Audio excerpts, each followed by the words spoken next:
मध्य प्रदेश में आए दिन सरकारी भर्तियों में बड़े बड़े घोटालों के आरोप लग रहे हैं और कई घोटाले तो खुद सरकार भी कबूल कर चुकी है और जांच भी कराई जा चुकी है।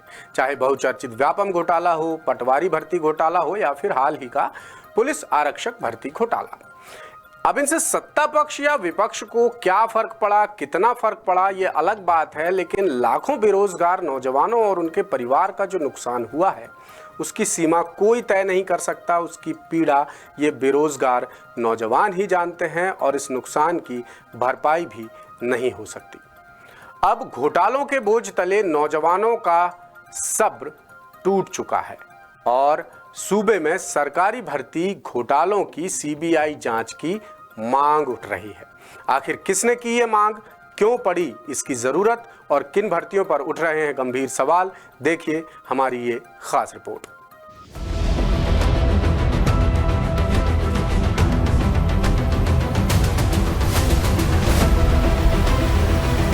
मध्य प्रदेश कर्मचारी चयन मंडल की परीक्षाओं को करवाने वाली एडुकेटी कंपनी अब एसएससी तक पहुंच गई है। मध्य प्रदेश में इस कंपनी ने जिस तरह से एग्जाम करवाए वो हमेशा सवालों के घेरे में रहे। फिर चाहे वो पटवारी भर्ती हो, जेल प्रहरी, वन रक्षक या फिर कोई भी दूसरी भर्ती, इस एडुकेटी कंपनी पर हमेशा फर्जीवाड़े के आरोप लगे और कंपनी को ब्लैक लिस्ट तक कर दिया गया। इसके बाद भी इस कंपनी ने एसएससी के एग्जाम का कॉन्ट्रैक्ट हासिल कर लिया। दिल्ली में तो छात्र इस कंपनी को लेकर प्रदर्शन कर ही चुके हैं। मध्य प्रदेश में भी अब एडुकेटी कंपनी का विरोध तेज हो गया है। 6 अगस्त को एनईवायू यानी कि नेशनल एजुकेटेड यूथ यूनियन के सदस्यों ने पूरे प्रदेश में एडुकेटी कंपनी को एसएससी का ठेका देने और परीक्षा में हो रही समस्याओं को लेकर प्रदेश भर के कलेक्ट्रेट में ज्ञापन सौंपा। एनईवायू की मांग सिर्फ एसएससी में एडुकेटी को लेकर ही नहीं थी। इनकी ये भी मांग है कि मध्य प्रदेश में जो पटवारी और सिपाही भर्ती हुई उसकी जांच सीबीआई से करवाई जाए, क्योंकि पटवारी भर्ती की जांच रिपोर्ट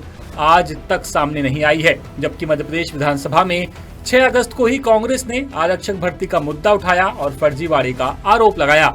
आरक्षक भर्ती में तो ऐसे कई उम्मीदवार पकड़े गए जिन्होंने अपनी जगह सॉल्वर को बैठाकर एग्जाम पास कर लिया। एनईवायू की राष्ट्रीय कोर कमेटी के सदस्य राधे जाट ने बताया कि एसएससी एग्जाम को लेकर सभी नाराज हैं। एसएससी ने जो ब्लैक लिस्टेड कंपनी को टेंडर दिया उसे निरस्त किया जाना चाहिए और किसी अच्छी कंपनी को इसकी जिम्मेदारी दी जानी चाहिए। अब एनईवायू ने अपने ज्ञापन में कर्मचारी चयन मंडल को लेकर क्या मांग रखी है, चलिए आपको वो बताते हैं। इनकी मांग है कि परीक्षाओं में संविधा आरक्षण खत्म किया जाए जिससे सभी वर्गों को समान अवसर मिले। एमपी सब इंस्पेक्टर के 2000 और सिपाही के 10,000 पदों पर भर्ती हो। एएसबी की परीक्षा का कैलेंडर जल्दी जारी किया जाए। पटवारी और कांस्टेबल परीक्षा घोटाले की सीबीआई जांच हो। पटवारी घोटाले की रिपोर्ट सबके सामने लाई जाए और मध्य प्रदेश में भी डोमिसाइल नीति लागू हो। बता दें कि बिहार सरकार अपने यहाँ शिक्षक भर्ती में डोमिसाइल नीति लागू कर चुकी है। इसके तहत अब वहाँ बिहार के लोगों को ही प्राथमिकता मिलेगी, न कि किसी और राज्य के लोगों को। फिलहाल देखना यही है कि क्या सरकार वाकई युवाओं के भविष्य के लिए परेशान है और कुछ जरूरी कदम उठाएगी या फिर कहानी वैसी की वैसी ही रहेगी। इंदौर से विशेष संवाददाता संजय गुप्ता की रिपोर्ट। इसके मद्देनजर मुझे साहित्य अकादमी पुरस्कार विजेता मध्य प्रदेश के जाने माने साहित्यकार राजेश जोशी की कुछ पंक्तियां याद आती हैं। जोशी जी लिखते हैं कि पानी पर नंगे पांव चलकर समुद्र पार करने का दावा करने वाले बाबाओं के इस महान देश में एक छोटी सी नौकरी तलाश लेने को छोड़कर आसान था बड़े से बड़ा जंगी करतब। बहरहाल इसी मुद्दे से जुड़ा हमारा आज का सवाल है कि क्या मध्य प्रदेश में सरकारी भर्ती घोटालों की जांच सीबीआई से करानी चाहिए? क्या इससे भर्ती परीक्षाओं में घोटाले रोकने में मदद मिलेगी? आपके विकल्प हैं, पहला हाँ, दूसरा नहीं और तीसरा कह नहीं सकते। इसके अलावा आप जो कुछ भी जवाब देना चाहें वो इस सवाल के कमेंट बॉक्स में लिख भेजिए। इस सवाल का जवाब हमारे तमाम डिजिटल मीडिया प्लेटफॉर्म्स पर जाकर आप दे सकते हैं।